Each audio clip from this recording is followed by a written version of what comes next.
జగన్మోహన్ రెడ్డి అడిగే తాయిలాలు ఇవ్వలేకే Bhogapuram airport contractor పనులు మధ్యలో వదిలేసి వెళ్లిపోయారని చీపురుపల్లి ఎమ్మెల్యే కిమిడి కల్లా వెంకట్రావు సంచలన కామెంట్స్ చేశారు. 2014లో తెలుగుదేశం పార్టీ నూతన ఎయిర్పోర్ట్కి శంకుస్థాపన చేసి పనులు ప్రారంభిస్తే తర్వాత వచ్చే జగన్ ప్రభుత్వంలో మంత్రులంతా దోచుకోవడానికే ప్రాధాన్యతనిచ్చారన్నారు. ఎయిర్పోర్ట్కి కొనుగోలు చేసిన భూముల్లో జగన్మోహన్ రెడ్డి తన సొంతానికి 500 ఎకరాలు అడిగేసరికి అది ఇవ్వలేకే పనులు మధ్యలో వదిలేసి కాంట్రాక్టర్ వెళ్లిపోయారని విమర్శలు చేశారు. 2014లో కడతామని చెప్పాం. అక్కడ భూములన్నీ తీసుకున్నాం. కోర్టుకు వెళ్ళిన వ్యక్తులు ఎవరో బొత్స సత్యనారాయణ తెలుస్తున్నాం. ఎవరు వెళ్ళారు? ఆల్ పార్టీ వాళ్ళే వెళ్ళారు. వీళ్ళంటే ఎయిర్పోర్ట్ కట్టించారు.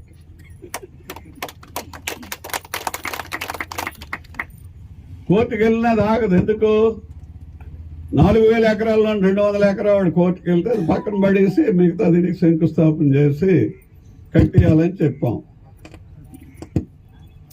మరి 5 సంవత్సరాలు ఏమైనా 5 బెడ్లు వేసారా? 5 తట్ల మన్ను వేసారా?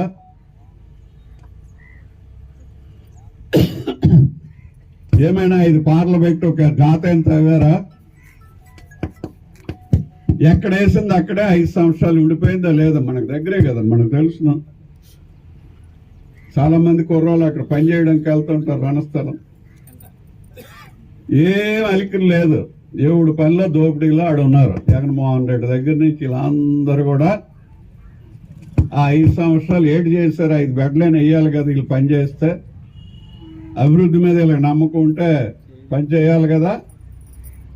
వీళ్ళు చేసిందంతా ఏంటనంటే ఎయిర్పోర్ట్ కడతామన్నాడు. దగ్గర నుంచి 500 ఎకరా తిరిగి జగన్మోహన్ రెడ్డి బినామీ పేర్లకు రాసిమ్మన్నాడు. కాబట్టి వీళ్ళు పోయినంత వరకు అట్లే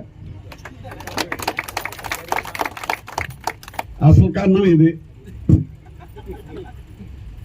కాదని చెప్తూనే ఉండేవాడు నేను.